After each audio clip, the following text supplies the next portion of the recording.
Hello students, today start exercise 1.6 solution in introduction class 9th math. First law of exponents for real number. Exponent means power. किसकी? Real number. Real number negative भी हो सकते हैं, positive भी हो सकते हैं, कुछ भी हो सकते हैं.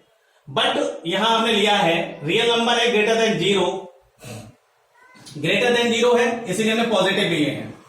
जितने भी फार्मूले जो भी हम यहाँ एक्सप्लेन करेंगे, समझाएंगे आपको, तो वहां हमने पॉजिटिव लिया, इसलिए हमने यहाँ शो किया है जो रियल नंबर है वो ग्रेटर देन जीरो है. ए की वैल्यू क्या है? Greater than zero, less than zero भी हो सकती है. रियल नंबर तो सारे ही होते हैं. M and N are integer. M और एन क्या है? इंटीजर है. सबसे पहले कोई भी real number, any real number to power zero, result we get always one. यानी कोई भी रियल नंबर है, अगर उसकी पावर जीरो है तो रिजल्ट हमेशा कितना आएगा? One. For example two the power zero one, 15 to the power zero one, minus one to the power zero one, positive minus two the power zero one, minus 100 to the power zero, result we get one. समझ में आ रहा होगा. अगर हम यहां ये भी करते हैं 1/2 whole power, result we get one. समझ में आ रहा है ना? तो ये समझ में आ गया होगा. नेक्स्ट क्या है? A to the power m into a to the power n. अगर किसी भी रियल नंबर जो है उसकी पावर डिफरेंट है और उन्हें आपस में मल्टीप्लाई है बट बेस सेम है, रियल नंबर सेम है, ए बेस सेम है, और जब बेस सेम है, मल्टीप्लाई है, पावर डिफरेंट है, तो क्या करेंगे? कुछ नहीं होगा, उसी बेस पर वो पावर क्या हो जाएंगी? ऐड हो जाएंगी. सेम बेस है, पावर ऐड हो गई. फॉर एग्जाम्पल यहां हम एक एग्जाम्पल ले लेते हैं. Two the power 3 into two the power 5, result we get 3 + 5 to the power 8. बस सिंपल सा फंडा है. समझ में आ गया आपके? Second, two the power 3 into two the power -5 to the power +-5. भाई यहां पावर -5 है तो नेगेटिव ही होगा, बट हम क्या करेंगे? ऐड करेंगे उन्हें आपस में. क्या करेंगे? ऐड. और जब ऐड करेंगे तो इस माइनस और प्लस को, ये तो आप सॉल्यूशन तो जानते ही हैं, माइनस प्लस को जब सॉल्व करेंगे तो माइनस आएगा. 3 - 5 we get two the power -2.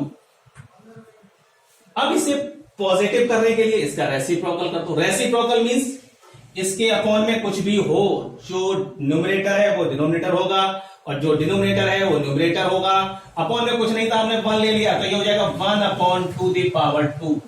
यानी कि पावर को यहां से सीधी समझने वाली बात यह है कि पावर को जब न्यूमरेटर से डिनोमिनेटर में ले जाएंगे और डिनोमिनेटर से न्यूमरेटर में ले जाएंगे तो वहां उनके साइन चेंज हो जाएंगे. साइन मींस प्लस है तो माइनस होगा, माइनस है तो प्लस होगा. यहां किसमें था? ये हमारा न्यूमरेटर वाला पार्ट था.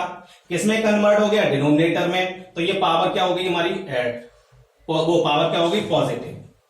और स्क्वायर ऑफ 2 क्या होता है? 4. तो ये रिजल्ट हो गया 1/4. मैं समझता हूं बहुत अच्छे से समझ में आ गया होगा.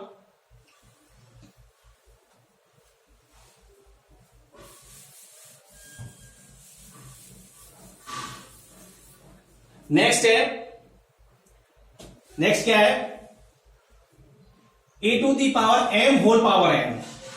जब पावर टू पावर है तो वहां आपस में मल्टीप्लाई होगा. क्या होगा? Multiply. For example two the power 3 whole power 5, तो two the power 3 into 5 to the power 15. Simple. Power to power है, मल्टीप्लाई होगा. ऐसे ही second example, two the power -3 whole power 5, तो ये हो जाएगा two the power -3 into 5 to the power -15 positive करने के लिए। समझ आ गया? बहुत अच्छे से समझ में आ रहा होगा ये। इसे आप लोग नोट कर लें। अब इसका एग्जांपल लेते हैं।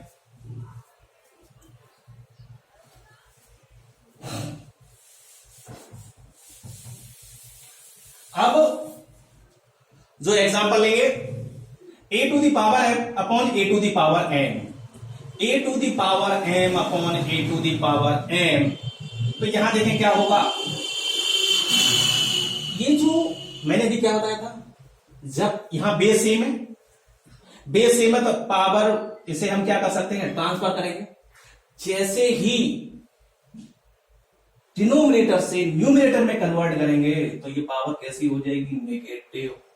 यानी कि बेस सेम है, आपस में डिवाइड है तो पावर माइनस हो जाती है। किसकी? डिनोमिनेटर की। किसकी माइनस होगी? डिनोमिनेटर की। किसमें? कौन सी पावर में से? न्यूमरेटर की पावर में से। जो डिनोमिनेटर की पावर है उसे हम क्या कर देंगे, माइनस कर देंगे। For example, two the power 5 upon two the power 3, to the power हो जाएगा 5 minus 3 to the power 2, result we get 4। समझ में आ रहा होगा? बहुत अच्छे से समझ में आ रहा होगा। अब क्या करेंगे, अब कहीं एक अदर एग्जांपल ले लेते हैं। Two the power -5 upon two the power 3। भाई बात तो वही है भैया, जो न्यूमरेटर में पावर है वहां कोई चेंजेस नहीं होगा। डिनोमिनेटर पहले ट्रांसफर करेंगे तो माइनस की हो जाएगी। तो ये कितना हो गया, टू दी पावर -8। इसे पॉजिटिव करने के लिए 1 अपॉन टू दी पावर 8 भी लिख सकते हैं हम। तो समझ में आ रहा है? बहुत को समझ में आ रहा होगा। इसी का एक एग्जांपल और ले लेते हैं। चलो अब एक काम करते हैं। क्या करते हैं, इसे भी माइनस कर देते हैं। एक हमने ये क्वेश्चन बना दिया होगा।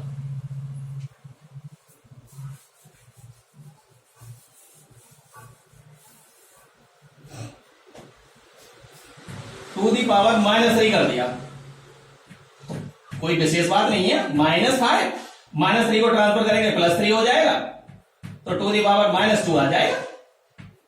1 upon two the power 2, result we get 4, 1 upon 4। कुछ अच्छे से समझ में आ रहा होगा आपके, बहुत अच्छे से समझ में आ रहा होगा।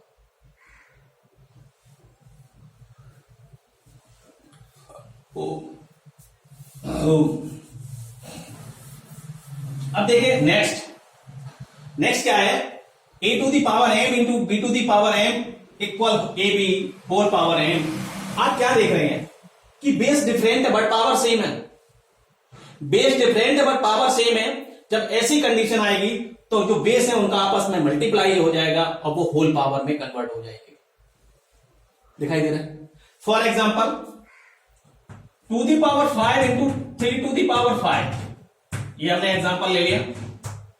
अब यहां क्या है, बेस तो डिफरेंट है बट पावर तो सेम है। इसे हम लिख सकते हैं 2 इंटू 3 होल पावर 5। इसे लिख सकते हैं 6 to the power 5, that is answer. समझ में आ रहा है? बेस सेम है तब, और बेस डिफरेंट है कुछ।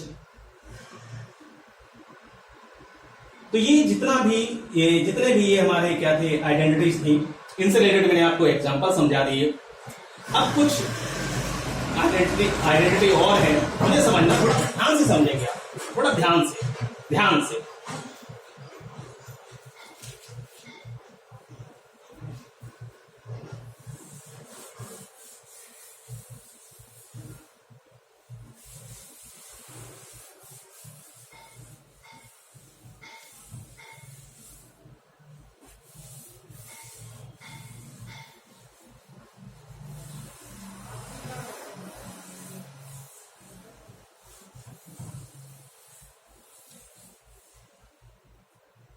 देखिए एक आइडेंटिटी अभी ये थी हमारी, a to the power m और whole power m, a to the power m। इसका यूज होगा थोड़ा सा भी, और थोड़ा सा आप इसे समझेंगे भी। अगर कहीं आपके पास nth रूट a है, क्या है, nth root a equal B, क्या होगा? ये जो है nth रूट, इसका मीन ये है a to the power 1/n equal B. मतलब अगर यहां स्क्वायर रूट है, भाई स्क्वायर रूट होता है ओनली, आपके पास कहीं √3 लिखा हो या √4 लिखा हो, तो आप क्या करते हो? स्क्वायर रूट ही तो डिफाइन करते हो। इसका मतलब यही तो है 2 × 2 और रिजल्ट वी गेट 2। अभी तक आपने स्क्वायर रूट यही पढ़ा है। अब एक काम करते हैं, इस रूट को हटाते हैं। रूट का मतलब स्क्वायर, यानी कि पावर कितनी आएगी? 2 आएगी। पावर 2 आएगी तो इसका मतलब है 4 इक्वल 4 की पावर 1/2। यहां जो पावर है वो किस में आएगी? 1/, जब 1/2 आएगी और इसके फैक्टर क्या होंगे? 2 × 2 होल पावर 1/2, तो 2 स्क्वायर और होल पावर 1/2, और पावर टू पावर है तो उनका आपस में क्या होता है? मल्टीप्लाई। तो ये 2 × 1/2, 2 से 2 कैंसिल, रिजल्ट वी गेट 2। समझ में आ गया ये 2 कैसे आता है? तो यहां जो पावर है वो क्या है? स्क्वायर रूट है, यानी पावर 2 है। फॉर एग्जाम्पल एक और लेते हैं, क्यूब रूट 27। क्यूब रूट 27 भैया, तो इसका मतलब क्या है? अब आप डायरेक्ट डिफाइन करोगे, अरे सर ये तो बहुत आसानी से हो जाएगा, 3 × 3 × 3 पेयर बन गया, 3 आ गया रिजल्ट। बड़े प्यार से कह दोगे। मेरे कहने मतलब है ये 1/n कैसे हुआ? अगर यही हम क्यूब रूट 27 इक्वल, अब इसे हम क्या लिख देंगे? 27 की पावर 1/3, तो यहां क्या आ जाएगा? 3 × 3 × 3 और होल पावर 1/3, और ये क्या हो गया? 3 कितने टाइम्स है? 3 टाइम्स, यानी कि 3 टू दी पावर 3 और होल पावर। क्यों? मैंने अभी क्या बताया? जब मल्टीप्लाई है और बेस सेम है तो उनकी पावर ऐड हो जाती है। तो यहाँ 3 की पावर कितनी है? 1, 3 की पावर कितनी है? 1, और 3 की पावर कितनी है? 1। बेस सेम है तो 1 + 1 + 1, तो 3 की पावर कितनी हो गई? 3। यही तो ये उन्हीं आइडेंटिटी का यूज है। तो यहां 3 से 3 कैंसिल हो जाएगा, यहां भी रिजल्ट वी गेट 3। तो कुछ आपको समझ में आ रहा होगा कि इस nth रूट ए का मतलब क्या है? nth रूट ए का मतलब क्या है? nth रूट ए का मतलब यही है कि a to the power 1/n, या फिर इसे हम लिख सकते हैं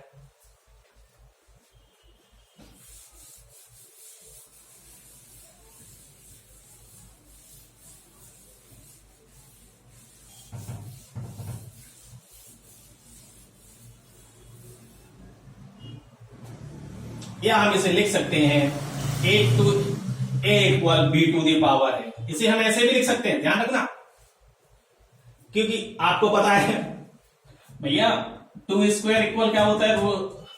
अगर a स्क्वायर इक्वल b है तो a इक्वल क्या होगा? √b तो होगा, या b स्क्वायर इक्वल a है तो ये तो नॉर्मली आप जानते हो, स्क्वायर हटाओगे तो सामने रूट लग जाएगा।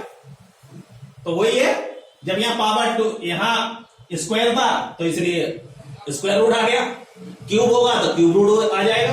अगर भैया कहीं होगा हमारा b³ इक्वल a, तो b इक्वल आ जाएगा क्यूब रूट a। जब यहां nth टर्म है तो b to the power n ही होगा, तभी तो nth रूट a आया है। समझ में आ रहा होगा बहुत कुछ। कहने का मतलब ये है, अगर इसकी वैल्यू हम डिफाइन करेंगे तो ये हो जाएगा m√a। जो क्यूब था तो क्यूब रूट a, स्क्वायर था तो स्क्वायर रूट a। समझ में आ रहा होगा। यानी कि इस फॉर्म से इस फॉर्म में, इस फॉर्म से इस फॉर्म में, और इस फॉर्म से इस फॉर्म में, सब कुछ मैं आपको साथ ही साथ क्लियर कर रहा हूं। ये आपको समझना बहुत जरूरी है। Next,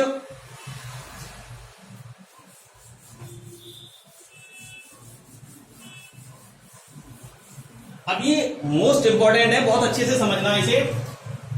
a to the power m/n, इसे हम कितने टाइप से लिख सकते हैं भैया? इसे हम ऐसे भी लिख सकते हैं a to the power 1/n और होल पावर n। जो पावर टू पावर होता है तो क्या होता है? मल्टीप्लाई, और m का 1 में मल्टीप्लाई होगा तो m/n ही हो जाएगा। ऐसे ही इसे हम ऐसे भी लिख सकते हैं a to the power m और होल पावर 1/n। जब इसका इसमें मल्टीप्लाई होगा तो m/n ही हो जाएगा। समझ आ रहा होगा। नेक्स्ट, इसे हम अब पावर 1/n आती है। अभी हमने क्या बताया, गौर से समझना, n√a, इसका मतलब क्या है, 1/n। क्या है, 1/n। तो इसे हम क्या लिख सकते हैं, √a to the power m और यहां n। कि जब इसे रूट हटाओगे तो इसकी पावर 1/n ही हो जाएगा। समझ में आ रहा है, बहुत अच्छे से आ रहा होगा।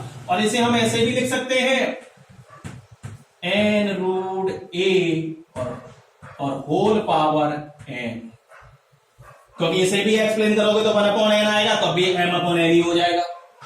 कुल मिला के ये आइडेंटिटीज अब आपके बहुत अच्छे से समझ में बहुत अच्छे से समझ में आ गई होंगी।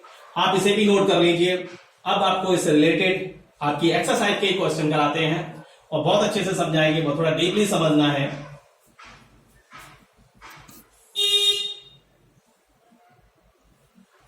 देखें,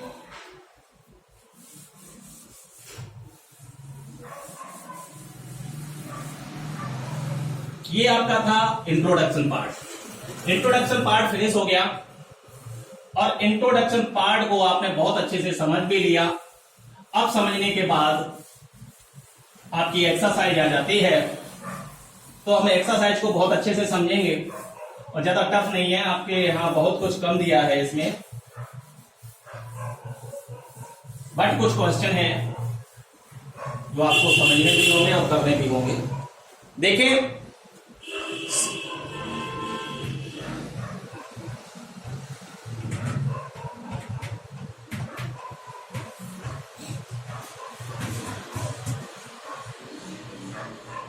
1.6 question first part, 64 whole power 1/2।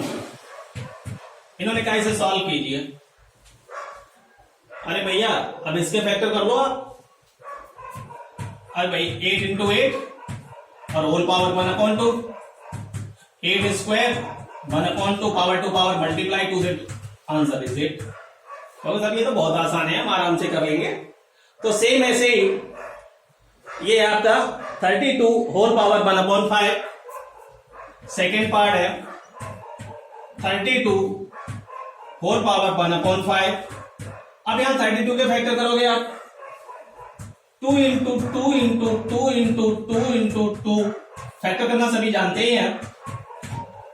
2 2 जा 4, 2 जा 8, 2 जा 16, 2 जा 32 और 2 2 to the power 1, to the power 1, to the power 1, to the power 1 base से। तो टू दी पावर क्या हो जाएगी, 1 + 1 + 1 plus two the power 5 whole power 1/5, यानी two the power 5 × 1/5, 5 5 cancel, answer. बहुत आसान है। सेकेंड क्वेश्चन देखें इसका। सेकेंड क्वेश्चन हम नोट करते हैं।